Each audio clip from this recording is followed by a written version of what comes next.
Halo sobat, kembali lagi bersama Mas Dal di channel Dals Elvaza. Berbicara tentang hantu-hantu di Indonesia itu memang tidak ada habisnya. Banyak sekali jenis macamnya, mulai dari yang sejenis lelembut, siluman, makhluk astral, atau kuda lumping, banyak sekali. Ngosik sabar, wingi wis. Gantian liane. Maaf. Sabar. Di video sebelumnya kita sudah membahas tentang genderuwo, kuntilanak, pocong, dan lain sebagainya.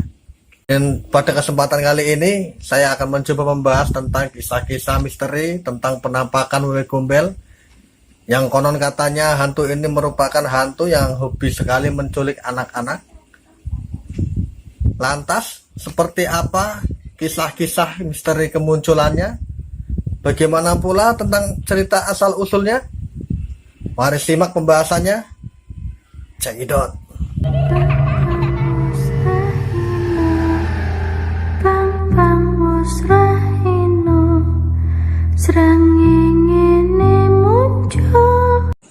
Sebagian masyarakat Indonesia menganggap bahwa wewe gombel berasal dari sebuah bukit di daerah Gombel, Semarang.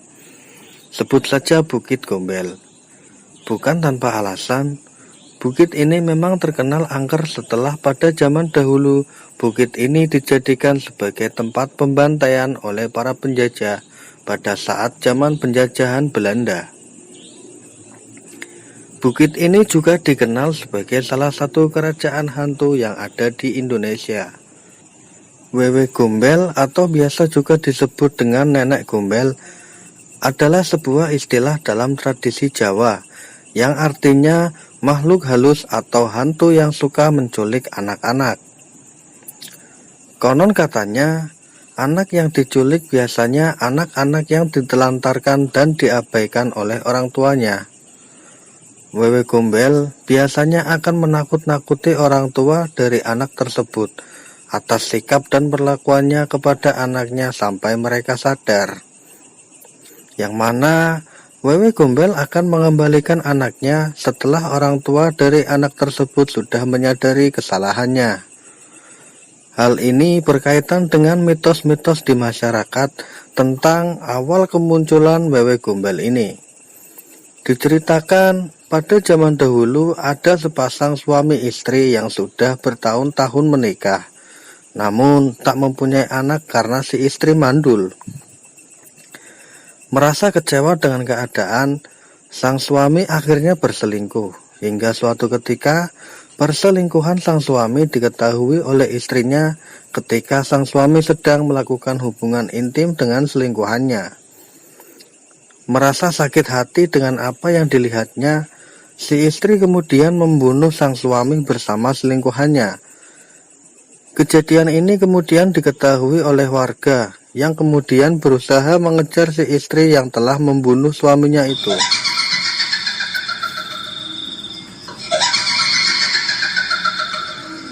Merasa stres setelah apa yang dialaminya, akhirnya si istri memutuskan untuk bunuh diri, yang kemudian arwah penasarannya disebut dengan sebutan wewe gombel.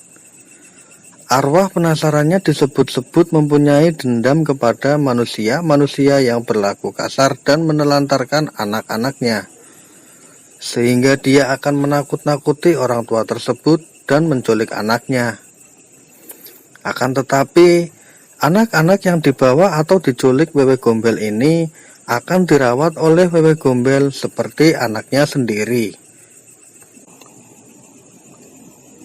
Wewe gombel biasanya digambarkan dengan sosok wanita tua, keriput dengan ukuran payudara yang besar, panjang, dan bergelantungan seperti buah pepaya. Cerita wewe gombel ini sepertinya memang bukan sekedar isapan jempol belaka.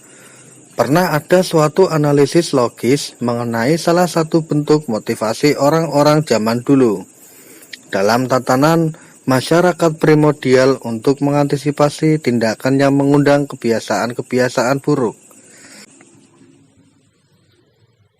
yang mana beberapa di antaranya berpotensi melanggar aturan. Misalnya, Anak-anak yang seharusnya belajar di malam hari atau berkumpul bersama keluarga, tetapi malah bermain di luar rumah tanpa pengawasan orang tua.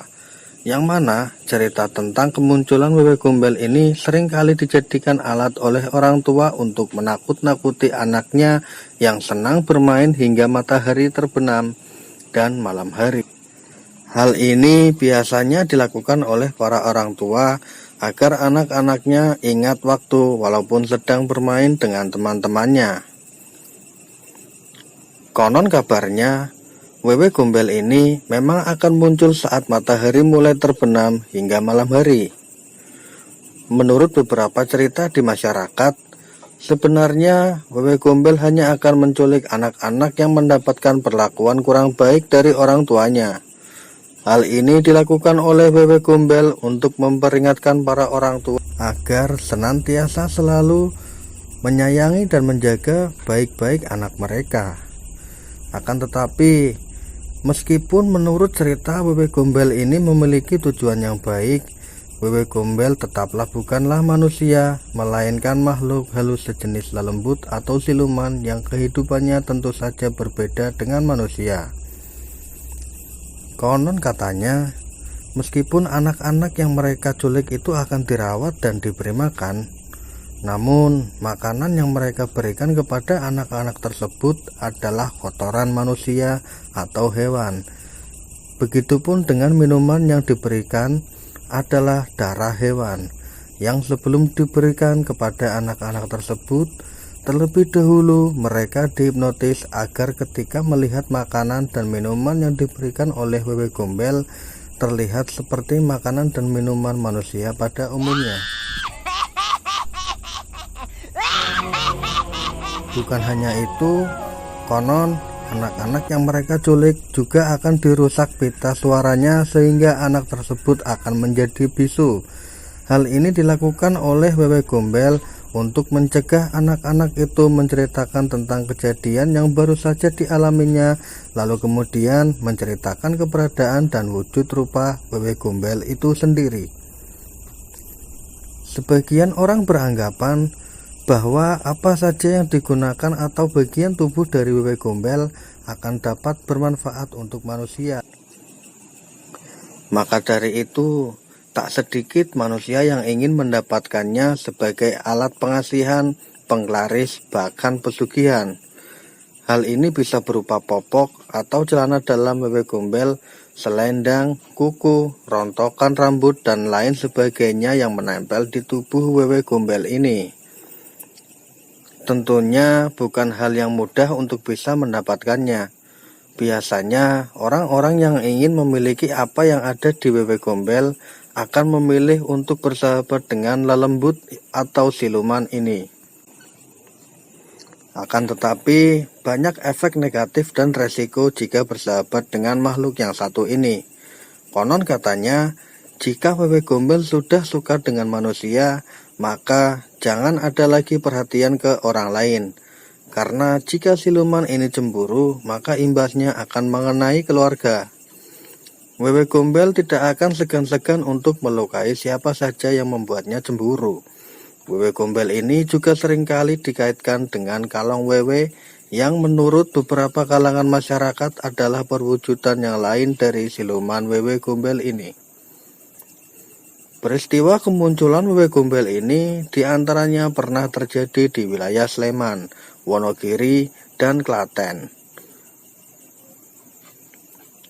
Hingga di Medan, Sumatera Utara, diceritakan pada tahun 2017 lalu, seorang anak di Medan menghilang setelah sebelumnya ada seseorang warga yang melihatnya pergi ke tengah hutan di malam hari. Keesokan harinya, keluarga dan warga setempat pergi ke hutan untuk mencarinya. Namun, setelah berjam-jam mencari, mereka tidak berhasil menemukannya. Bahkan jejaknya pun tidak berhasil mereka temukan. Namun sesaat kemudian, ketika mereka sudah mulai putus asa, mereka dikagetkan dengan kemunculan seorang anak yang keluar dari semak-semak dengan wajah kebingungan. Tepat sesaat setelah suara azan berkumandang. Hingga akhirnya para warga sepakat kalau anak habis diculik oleh Wewe. Dalam sebuah film yang disutradarai oleh Joko Anwar, Wewe Gombel digambarkan sebagai sosok ibu yang membesarkan anak yang diculik olehnya sebagai anaknya sendiri. Dalam versi yang paling populer, Wewe Gombel merupakan seorang pahlawan yang menyelamatkan anak-anak dari rumah tangga yang kejam dan berantakan.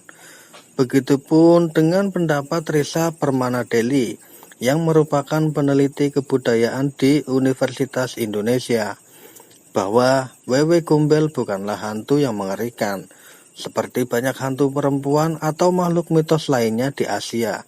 Naratif Wewe Gombel terkait dengan kesuburannya, mengingat pada kebudayaan kita yang banyak dipengaruhi oleh kebudayaan Hindu dan Buddha yang menganggap perempuan sebagai makhluk suci. Saat musim panen, orang Jawa berdoa kepada Dewi Sri, di mana kekuatan perempuan dilambangkan dengan rahimnya dan dianggap sebagai pemberi kehidupan. Demikianlah sobat, sedikit pembahasan dari Mas Dal tentang cerita kisah-kisah kemunculan Wewe Gombel dan asal-usulnya. Sedikit tambahan dari Mas Dal, konon katanya untuk mencari anak-anak yang diculik oleh Wewe Gombel ini, kita bisa mencarinya dengan menabuh nampan besar dari anyaman bambu dengan menyanyikan lagu Black Black Thing, Black Black Thing.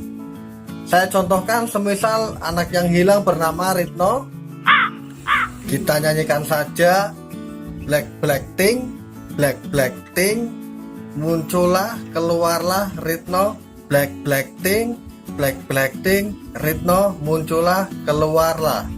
Maka setelah itu tinggal beberapa saat setelah kita menyanyikan lagu itu, maka kemungkinan insya Allah atas izin Tuhan Yang Maha Kuasa, anak tersebut bisa kembali. Oke, sekian saja dari Mas Del. Semoga apa yang saya sampaikan dapat menambah wawasan dan ilmu pengetahuan kita semua, dan tentunya dapat bermanfaat untuk kita. Berikan kritik dan saran kalian di kolom komentar, dan jika kalian suka dengan video ini, jangan lupa ketik subscribe dan klik tombol like. Terima kasih.